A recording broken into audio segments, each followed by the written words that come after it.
Assalamualaikum warahmatullahi wabarakatuh. Kami dari kelompok 16 akan mempresentasikan tentang unsur budaya dari sistem pengetahuan. Kelompok 16 yang beranggotakan saya sendiri, Nabila Rizky Amalia dengan NIM 2020 42444009. Nama saya Naura Dwi Amanda Putri, NIM 202042444055. Nama saya Windayu Permatasari dengan NIM 202042444002. Sistem pengetahuan berfungsi untuk memenuhi rasa ingin tahu manusia terhadap suatu ilmu. Manusia dapat memenuhi kebutuhan hidup melalui sistem pengetahuan.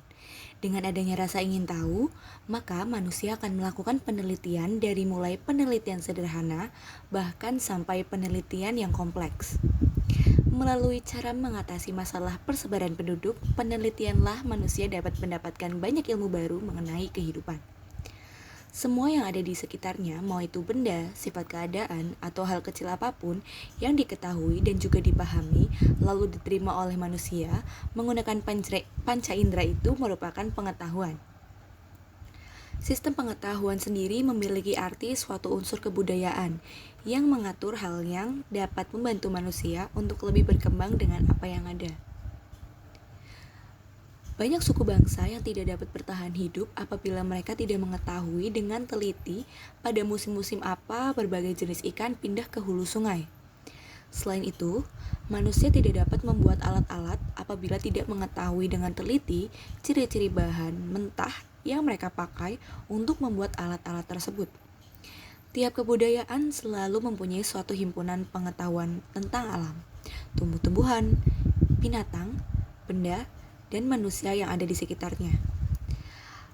Nantinya akan ada penjelasan tentang artefak di setiap sistem pengetahuan yang ada, dan berikut 5 bagian sistem pengetahuan yang ada. Bagian sistem pengetahuan yang pertama adalah alam sekitar. Pengetahuan tentang alam itu mencakup pengetahuan astronomi, musim, dan juga gejala alam.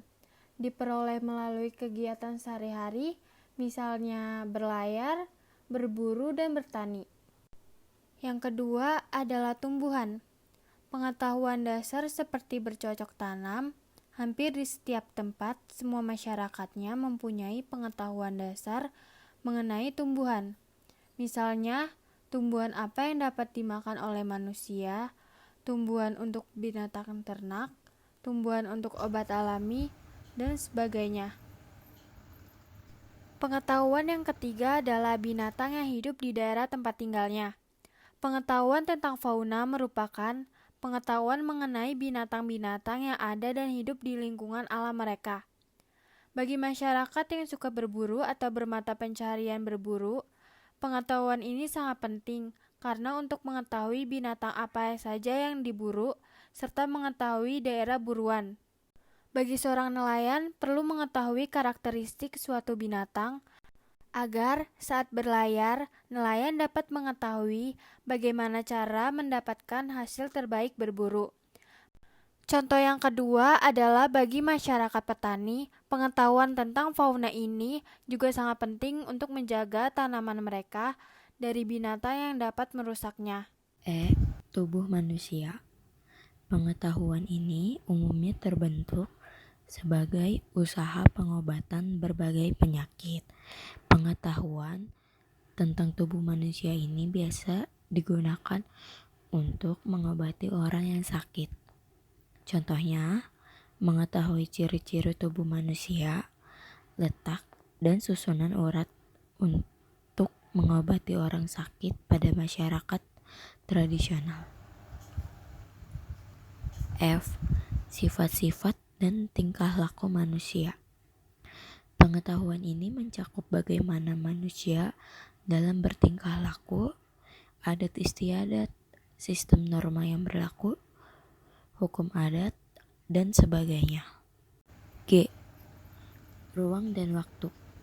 Pengetahuan tentang ruang dan waktu digunakan untuk menghitung, mengukur, atau menentukan penanggalan.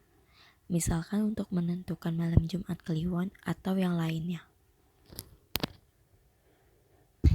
Sekian presentasi dari kelompok 16. Kurang lebihnya mohon maaf apabila terdapat kendala ataupun penjelasan yang kurang jelas, materi yang kurang lengkap. Terima kasih. Wassalamualaikum warahmatullahi wabarakatuh.